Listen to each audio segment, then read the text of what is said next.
You really think someone like you belongs in a place like this? Marcus sneered as he looked down at the massive man sitting alone at table 12. The customer wore a simple black hoodie and jeans. No designer labels. No flashy jewelry. Just quiet stillness. Maybe try McDonald's next time, big guy. The entire dining room went silent. 20 pairs of eyes turned toward the confrontation. Crystal glasses stopped clinking. Whispered conversations died. Stick till the end. At 80% there's a reveal you won't see coming. And don't forget to subscribe our channel for more interesting stories like this. Marcus Chen had been waiting tables at Bella Vista for exactly 3 weeks. 3 weeks of watching wealthy customers throw money around like confetti. 3 weeks of polished marble floors and crystal chandeliers that cost more than his dad's entire annual salary. 3 weeks of feeling invisible. The upscale Italian restaurant sat in the heart of downtown's financial district. Floor-to-ceiling windows overlooked the city's glittering skyline. Every table cost more for one meal than Marcus made in tips all week. But Marcus had plans. Big plans. He wasn't going to stay a waiter forever. Not like some of the older staff who'd been here for years, still taking orders and cleaning up after people who looked right through them. No. Marcus was different. Marcus was going places. At least that's what he told himself every morning in the mirror. Table 12 just sat down, called Sophia, the hostess, as she glided past the wait station. Her voice carried that practiced sweetness that came with years of handling VIP customers. Marcus glanced over. The man was huge. At least 6'4", maybe 250. Dark skin, close-cropped hair, and hands that looked like they could palm a basketball without trying. But it wasn't his size that made Marcus's lip curl. It was everything else. The hoodie looked like something from a discount store. The jeans were faded, not the expensive kind of faded that cost $300. Just worn, real worn, and he was alone. No business associates, no date, no entourage. I'll take him, Marcus said, straightening his black vest. Sophia raised an eyebrow. You sure? He looks like he might want someone with more experience. Trust me. I've got this. Marcus grabbed a water pitcher and menu, then strode across the dining room like he owned it. His shoes clicked against the marble with each confident step. The man was studying the wine list when Marcus arrived. His finger traced down the page slowly, carefully, like he was actually reading every single entry. Good evening, Marcus said, his voice dripping with fake politeness. Can I start you off with some water while you figure things out? The man looked up. His eyes were calm, steady, the kind of eyes that had seen a lot but didn't feel the need to prove anything. Water would be great, thank you. His voice was deep but gentle, respectful even, like he was talking to an equal instead of someone whose job was to serve him. That made Marcus even more annoyed. He poured the water with a flourish, making sure some of it splashed onto the pristine white tablecloth. An accident, of course. Oops, sorry about that. Marcus didn't sound sorry at all. The busboy will clean that up. Eventually. The man simply moved his napkin to cover the wet spot. No complaint. No demand for a new table. Just quiet adaptation. Take your time with the menu. Marcus continued, his tone getting sharper. Though I should mention, most of our entrees start at $45. Plus tax, plus tip, of course. A slight pause. Then the man nodded once. I understand. Marcus felt heat rising in his chest. This guy was supposed to get uncomfortable, supposed to realize he was out of his league and leave. That's how it worked with people like him. Instead, he just kept reading the menu like Marcus hadn't said anything at all. You know what? Marcus leaned closer, lowering his voice so the nearby tables couldn't hear. Maybe I should be honest with you. This isn't really that kind of place. We have a certain clientele, people with expectations. The man set down his menu and looked directly at Marcus. Those steady eyes never wavered. What kind of expectations? Marcus felt his confidence surge. Finally, a reaction. Well, dress code for one thing. And typically our customers are here for business. Important business. Not just, he gestured vaguely. Whatever this is. Around them, other diners were starting to notice. A woman in pearls whispered something to her husband. A man in an expensive suit paused his conversation to watch. Marcus felt their attention like a spotlight. This was his moment. Time to show everyone he understood how places like this worked. That he belonged here even if this nobody didn't. Look, no offense, Marcus said, loud enough for the neighboring tables to hear. But maybe you'd be more comfortable somewhere else. Somewhere more suited to your budget. The man's expression didn't change. He picked up his water glass and took a slow sip. "The salmon looks good," he said quietly. "How is it prepared?" Marcus's jaw clenched. This guy was either incredibly dense or incredibly stubborn. Either way, Marcus wasn't backing down now. "Sir, I'm trying to do you a favor here. The salmon is $58 for one piece of fish. Are you sure you want to?" "I'll have the salmon." The words were spoken softly, but they cut through Marcus's speech like a blade. Simple. Final. No room for argument. Marcus felt his face getting hot. The nearby tables were definitely watching now. He could feel their eyes on him, judging, waiting to see how he'd handle the situation. He was a professional, after all. He was supposed to know how to deal with all kinds of customers, even the ones who didn't belong. Fine. Marcus scribbled on his pad with unnecessary force. "One salmon. Anything to drink with that? We have an excellent wine list, though I should warn you. Even our house wines start at $18 a glass." "Water is fine." Marcus felt something snap inside him. This guy was making him look bad. Making him seem like he didn't understand his own restaurant, his own customers. All the other waiters were smooth operators. They knew exactly which customers deserved the premium treatment and which ones needed to be managed. They had instincts about these things. Marcus had instincts too, and his instincts told him this whole situation was wrong. "You know what?" Marcus closed his notepad with a sharp snap. "I think there's been a misunderstanding here." The dining room seemed to hold its breath. Even the soft jazz music couldn't fill the sudden silence. "This is Bella Vista. We're not just any restaurant. We serve city councilmen, corporate executives, federal judges, people who matter, people with real money." The man set down his water glass very carefully. His movements were deliberate, controlled. "I see," he said. Marcus felt momentum building. He was handling this, taking charge, showing leadership. "So maybe you can understand why I'm confused. You walk in here dressed like you're going to shoot hoops in the park. No reservation, no business associates, no obvious means of paying for a meal that's going to cost you upwards of $80 with tip." A woman at table 8 gasped softly.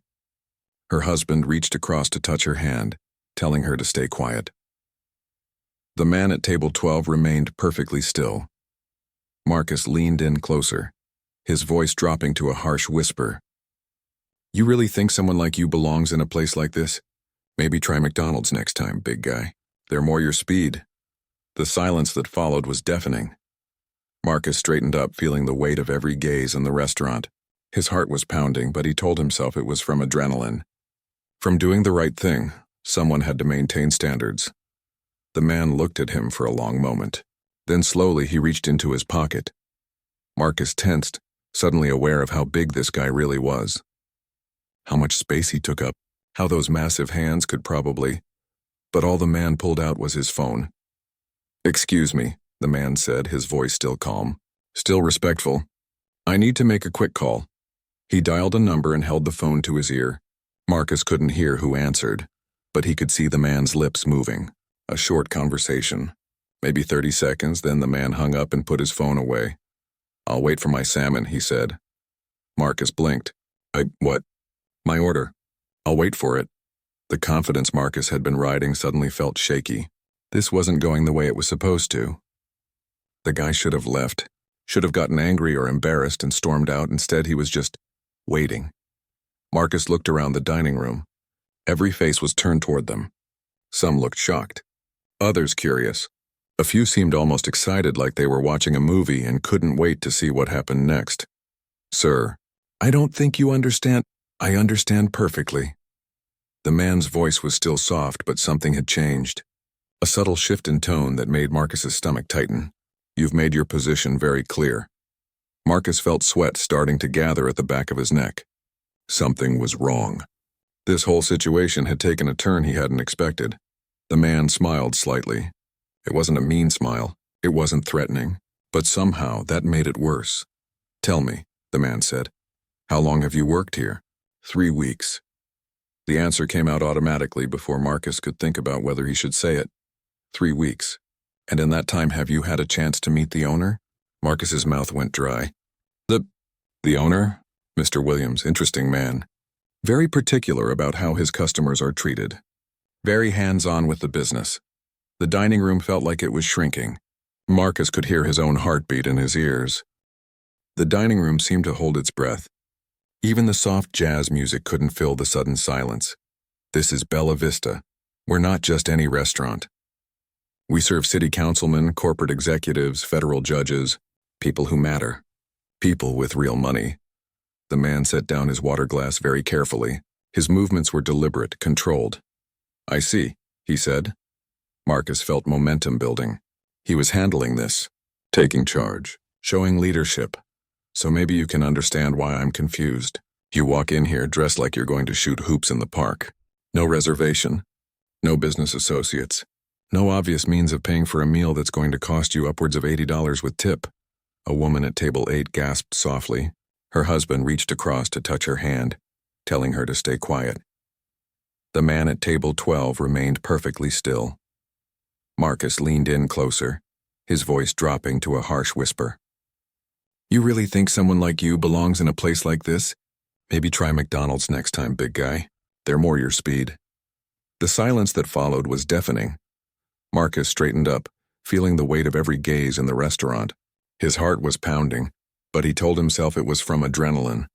From doing the right thing, someone had to maintain standards. The man looked at him for a long moment. Then slowly, he reached into his pocket. Marcus tensed, suddenly aware of how big this guy really was, how much space he took up, how those massive hands could probably... But all the man pulled out was his phone. Excuse me, the man said, his voice still calm. Still respectful. I need to make a quick call. He dialed a number and held the phone to his ear. Marcus couldn't hear who answered, but he could see the man's lips moving. A short conversation. Maybe 30 seconds, then the man hung up and put his phone away. I'll wait for my salmon, he said. Marcus blinked. What? My order. I'll wait for it. The confidence Marcus had been riding suddenly felt shaky. This wasn't going the way it was supposed to. The guy should have left. Should have gotten angry or embarrassed and stormed out. Instead, he was just waiting. Marcus looked around the dining room. Every face was turned toward them. Some looked shocked, others curious. A few seemed almost excited, like they were watching a movie and couldn't wait to see what happened next. Sir, I don't think you understand. I understand perfectly. The man's voice was still soft, but something had changed. A subtle shift in tone that made Marcus's stomach tighten. You've made your position very clear.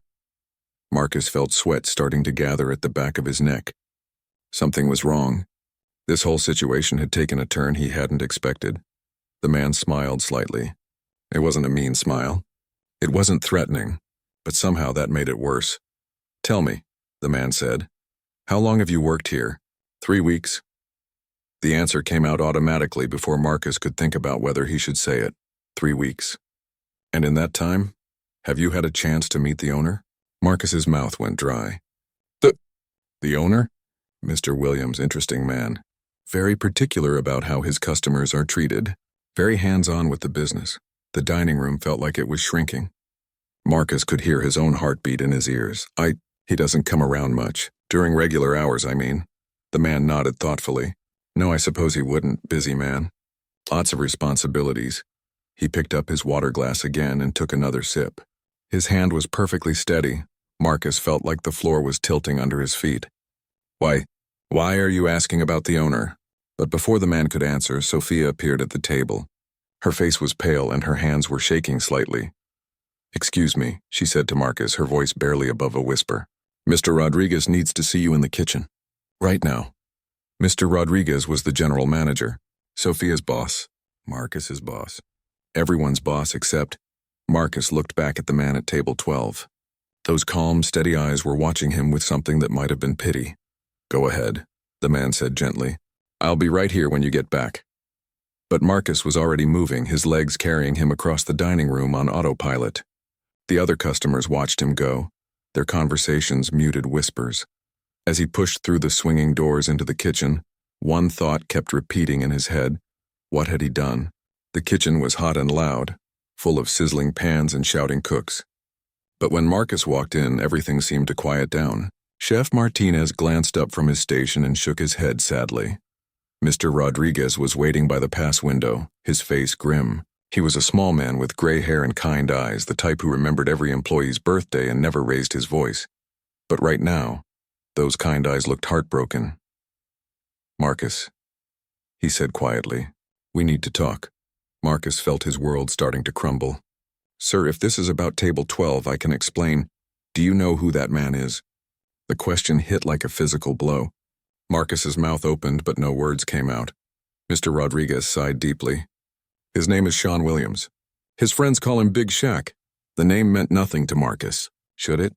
"He owns this restaurant, Marcus. He owns this building. He owns the entire block." The words came at Marcus like punches, each one landing harder than the last. "He's also one of the kindest, most humble men I've ever had the privilege to work for. He comes in sometimes just to sit quietly and observe, to see how we treat people when we think no one important is watching." Marcus felt his knees going weak. I didn't know." "You didn't know because you didn't ask.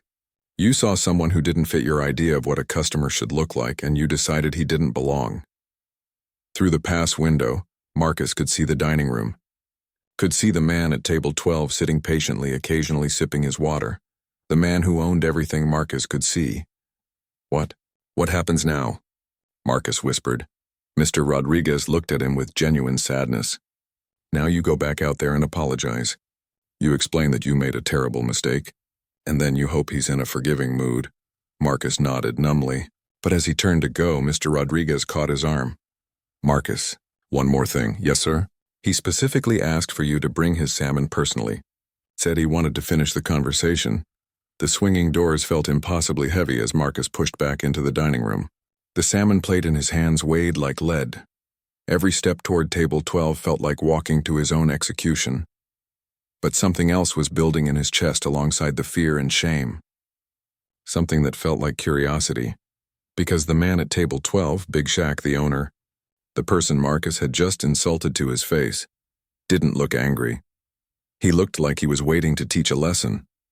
And despite everything, despite the terror and humiliation, Marcus found himself wondering what that lesson might be. The salmon plate clicked softly as Marcus set it down on the white tablecloth, right next to the water stain he'd made earlier. His hands were shaking now. Big Shaq looked up as Marcus approached, those steady eyes taking in every detail. The trembling hands, the pale face, the way Marcus's confident swagger had completely disappeared. "Thank you," Big Shaq said simply, cutting into his salmon. "This looks perfect." Marcus stood frozen beside the table. The apology he'd practiced in the kitchen died in his throat. How do you apologize to someone you just tried to humiliate? Someone who could end your career with a single word?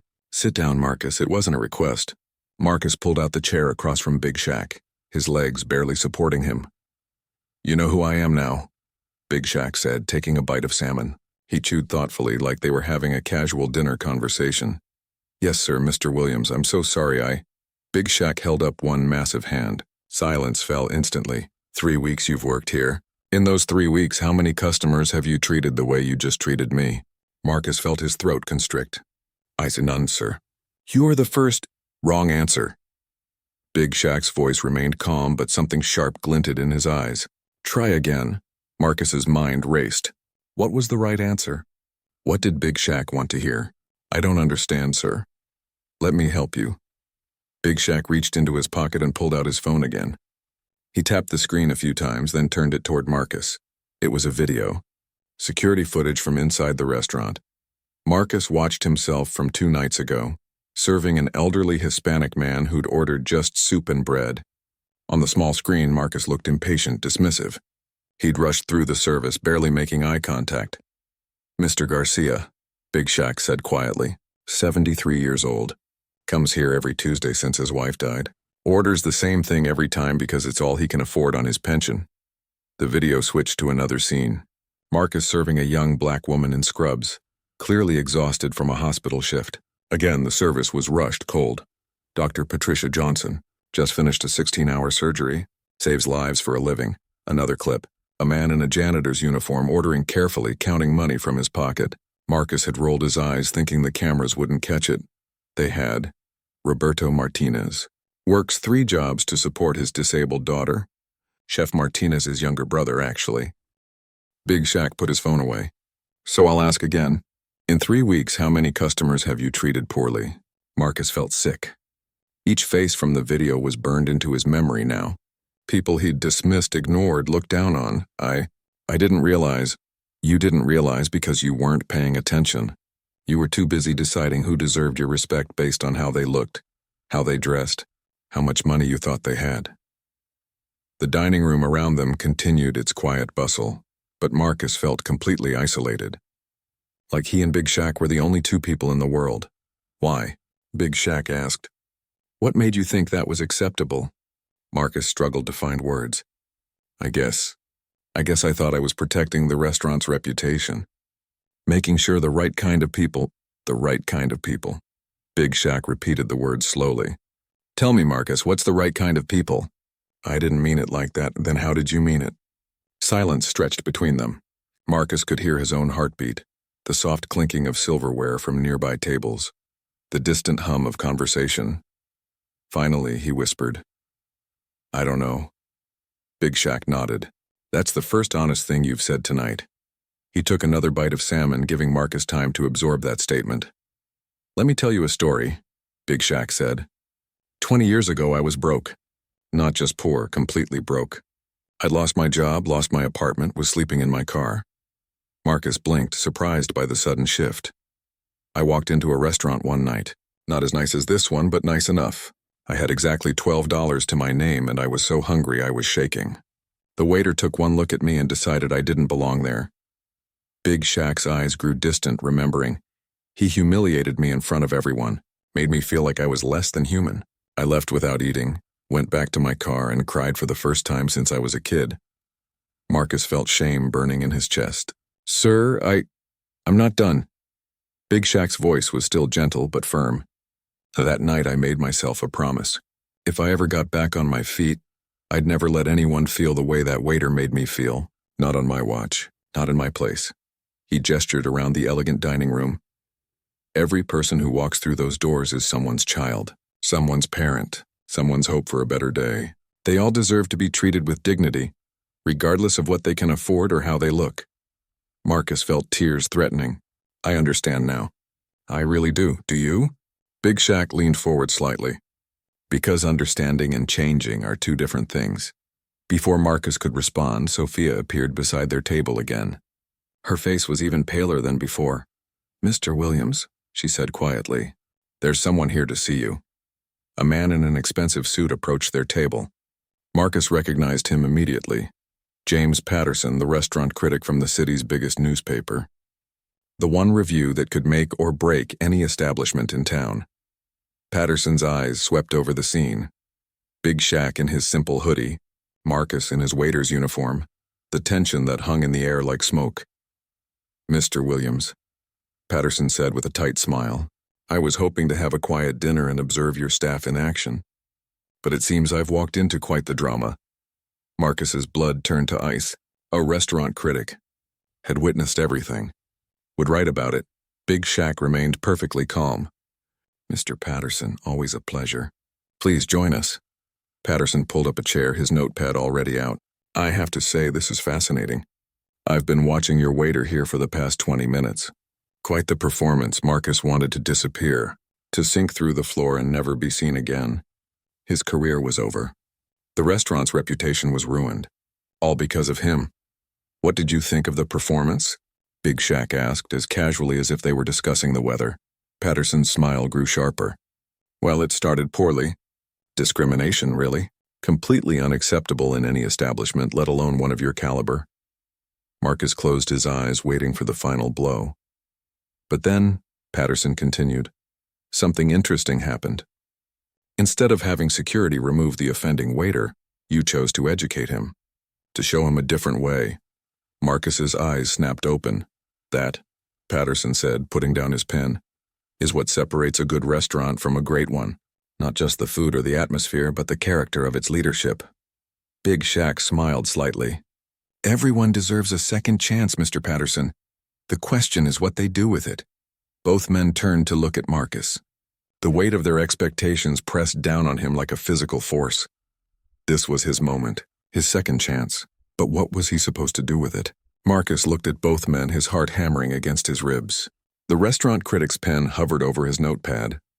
Big Shaq waited with that same patient expression. This was it. His second chance, but what could he possibly say that would fix what he'd broken? Then Marcus remembered something. The security footage. All those faces. "Mr. Garcia," Marcus said suddenly. Both men looked surprised. "The elderly man who comes in every Tuesday, I treated him badly. I was impatient with him because he only ordered soup and bread." Marcus's voice grew stronger. "And Dr. Johnson. She was exhausted from saving lives, and I acted like serving her was beneath me. And Roberto Martinez. I made him feel ashamed for counting his money." Patterson scribbled notes furiously. "I need to apologize to them," Marcus continued. "Not just to you, sir. To everyone I've hurt. Because you're right, they all deserved better." Big Shaq nodded slowly. "Go on." Marcus took a shaky breath. "I thought I was protecting this place, but I was destroying what makes it special. It's not the fancy food or expensive wine that makes Bella Vista great. It's that everyone should feel welcome here, feel valued. And how do you plan to fix that?" Patterson asked, genuinely curious now. Marcus looked around the dining room. At the other waiters moving gracefully between tables. At customers enjoying their meals, feeling safe and respected. "I want to learn," Marcus said. "Really learn. Not just how to take orders, but how to make people feel like they matter. How to see them the way you see them, Mr. Williams." Big Shaq finished his salmon and set down his fork. "That's a nice speech, Marcus. But words are easy. Actions are what count." Before Marcus could respond, the front door opened. An elderly Hispanic man walked in, moving slowly with a cane. "Mr. Garcia, Tuesday regular." Marcus felt his stomach drop. Of all the times. Sophia started to seat him, but Marcus stood up quickly. "Excuse me," he said to Big Shaq and Patterson. "There's something I need to do." He crossed the dining room, his legs shaky but determined. Mr. Garcia looked up as Marcus approached, wariness flickering in his tired eyes. "Mr. Garcia," Marcus said, his voice barely steady, "I owe you an apology." The old man blinked, clearly confused. "2 nights ago, when you came in for dinner, I treated you poorly. I was impatient and dismissive, and that was completely wrong. You didn't deserve that." Mr. Garcia's weathered face softened slightly. "Young man, please," Marcus continued. "Let me make it right. Your usual table by the window is available. I'd be honored to serve you properly this time." For a moment, Mr. Garcia just stared at him. Then slowly he smiled. "That would be very nice, mijo." Marcus guided him to the window table with gentle care. He pulled out the chair, made sure Mr. Garcia was comfortable, brought fresh bread and water without being asked. "The usual tonight, sir? Minestrone soup and garlic bread?" "You remembered," Mr. Garcia said, sounding surprised. "Of course. And, sir, tonight's dinner is on the house. It's the least I can do." From across the room, Marcus could feel eyes watching him. Big Shaq, Patterson, other staff members, other customers. But for the first time since starting at Bella Vista, Marcus wasn't performing for them. He was simply doing what felt right. Over the next hour, something magical happened. Marcus found Dr. Johnson's business card and called to invite her for a complimentary meal during her next break. He tracked down Roberto Martinez through his brother in the kitchen and personally apologized. Each conversation was different. Each person's story unique. Dr. Johnson had chosen medicine because her grandmother couldn't afford proper care. Roberto was studying accounting at night school while supporting his family. Mr. Garcia had been a teacher for 40 years before retiring. They weren't just customers. They were human beings with dreams, struggles, and dignity. When Marcus returned to Big Shaq's table, Patterson was putting away his notepad. "Well," Patterson said, standing up, "I've seen enough, Mr. Williams. You'll have my review by Friday." He turned to Marcus. "Young man, what I witnessed tonight, both your initial behavior and your later actions, that's going to be part of my story. I hope you're prepared for that." Marcus nodded. "I understand, sir. Whatever happens, I deserved it." Patterson studied him for a moment. "Perhaps. But growth is rare in this industry. Real growth, I mean. Not just going through the motions." After Patterson left, Marcus sat back down across from Big Shaq. The dining room was quieter now, the dinner rush winding down. "So," Big Shaq said, "what did you learn tonight?" Marcus thought carefully before answering. That respect isn't something people have to earn. It's something everyone deserves from the start. And that how we treat people when we think no one important is watching, that's who we really are. Big Shaq smiled. The first real smile Marcus had seen from him all evening. "There's something else you should know," Big Shaq said. "I don't just own this restaurant. I own 12 restaurants across the city. I've been looking for someone to help me train new staff, someone who understands what real hospitality means." Marcus's eyes widened. "But I need someone who's been humbled, someone who's made mistakes and learned from them, someone who can teach others not just the right way to do things, but why it matters." Big Shaq stood up, reaching for his wallet. "Think about it, Marcus. If you're interested, we'll talk tomorrow. But know this, it won't be easy. You'll have to face your mistakes every day. You'll have to help other people grow, even when they don't want to listen." He placed two $50 bills on the table for the salmon. "And Marcus, keep the change." As Big Shaq walked toward the exit, he paused and turned back. "Oh, and Marcus, next time someone walks into your restaurant, any restaurant, remember this. Everyone deserves to be seen, respected, and valued. That's not just good service. That's basic humanity." The door closed behind him, leaving Marcus alone with those words echoing in his mind. 3 months later, Patterson's review ran in the Sunday paper. It wasn't just about the food or the atmosphere. It was about second chances, growth, and the power of true leadership. The headline read, "How One Night Changed Everything. The Real Measure of a Restaurant's Character."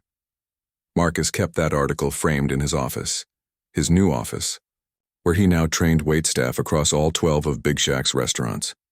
Every new employee heard the same story on their first day.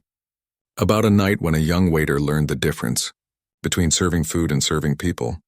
About how the biggest man in the room turned out to have the biggest heart.